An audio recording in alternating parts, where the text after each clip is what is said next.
तो भाई लोग, अजय देवगन की starrer film Singham again Diwali की इस मौके पर थिएटरों में रिलीज हो चुकी है। वो कहते हैं ना, एक मसाला फिल्म में कभी भी लॉजिक नहीं खोजना चाहिए। बिल्कुल सही बात है, लेकिन एक मसाला फिल्म में खुद के लॉजिक में थोड़ा इंटेलिजेंट दिखाने की कोशिश तो जरूर करना चाहिए।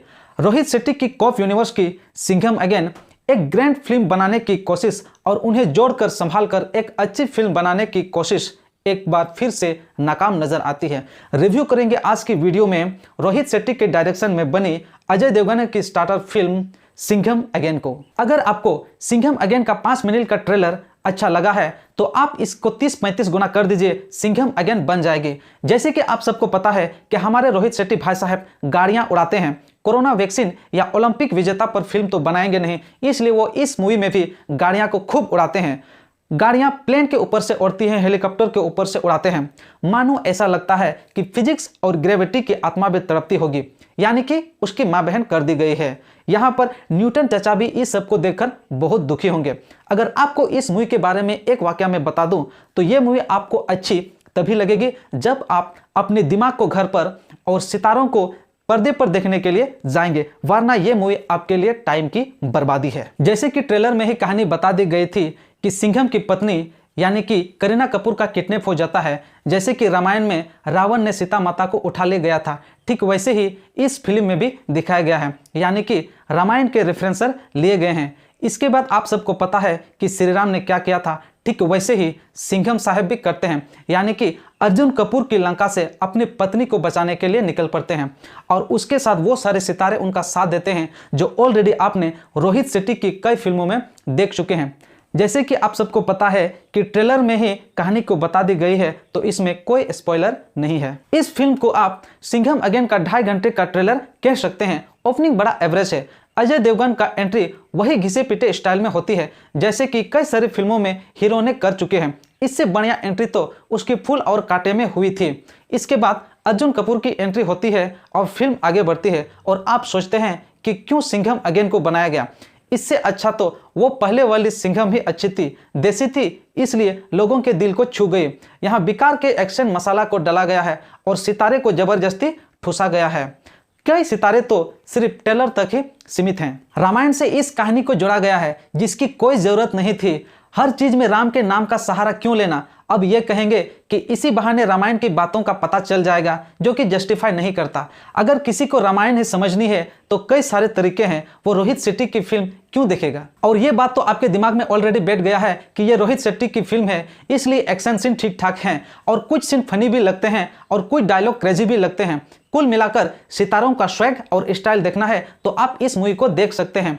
रणवीर सिंह कई जगह हमें हंसाते हैं क्योंकि उसका कॉमिक टाइमिंग अच्छे लगते हैं। सलमान खान का इस मूवी के एंड में कैमियो भी है जो कि किसी प्रकार का कोई असर नहीं लगता।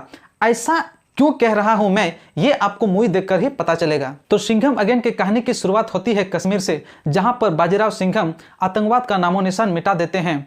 कश्मीर टूरिज्म के विज्ञापन के बीच बाजीराव सिंघम पर अटैक होता है। बाजीराव सिंघम न सिर्फ इस अटैक से बचते हैं बल्कि उस हमलावर को भी धर दबोचते हैं।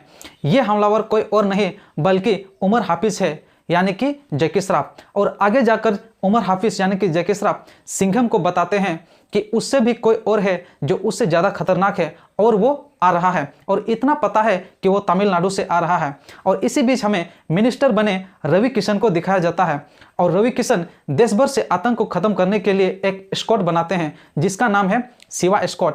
और इस स्क्वाड में देश भर के हर इलाके के सिंघम ऑफिसर को शामिल किया गया है और तमिलनाडु से आने वाले खतरे को हैंडल करने के लिए इन ऑफिसर को जिम्मेदारी दी गई है। रोहित शेट्टी ने कई सारे एक्शन सीक्वेंस यकीनन बहुत अच्छे तरीके से डिजाइन किए हैं, मगर ये काम उन्हें किसी कहानी के साथ करना चाहिए था। बिना इमोशन, बिना ड्रामा, बिना ओरिजिनल आइडियाज के ये सारे मामला एक मैकेनिकल लगता है।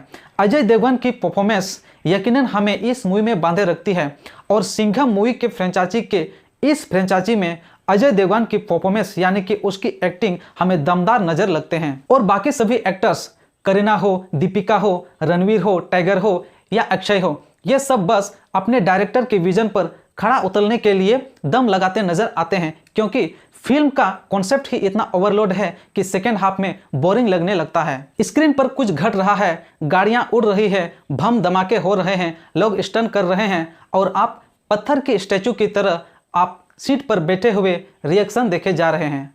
ऐसे अजय देवगन हो या रणवीर सिंह हो या अक्षय कुमार हो, उनके फैंस के लिए बहुत ही कम मजेदार मोमेंट्स हैं। यहां तक कि सिंघम अगेंस्ट में सलमान खान का कैमियो रोल भी बाकी सारे कैमियो रोल से बहुत ही ठंडा है। इस बार रोहित शेट्टी का डायरेक्शन एवरेज रहा। उनकी फिल्मों में कई सिटीमार सीन होते हैं, लोग तालियां बजाते हैं, लेकिन इस बार ऐसा कुछ नहीं हुआ। लगता है विलेन आसानी से मारा गया, कोई बड़ा ट्विस्ट नहीं आया। इतने सारे सितारों को लेने के बजाय स्क्रिप्ट और स्क्रीन प्ले पर काम करना चाहिए था। आपने अभी तक सिंघम अगेन मूवी को देखा है या नहीं? अगर देखा है तो आपको कैसा लगा हमें कमेंट करके जरूर बताइएगा। अगर आपको हमारा यह वीडियो अच्छा लगता है तो लाइक, शेयर और चैनल को सब्सक्राइब जरूर कीजिएगा। मिलेंगे ऐसी ही और बॉलीवुड से जुड़ी एंटरटेनमेंट खबरों के साथ। तब तक के लिए बने रहिए एंटी बॉज के साथ। जय हिंद, जय भारत।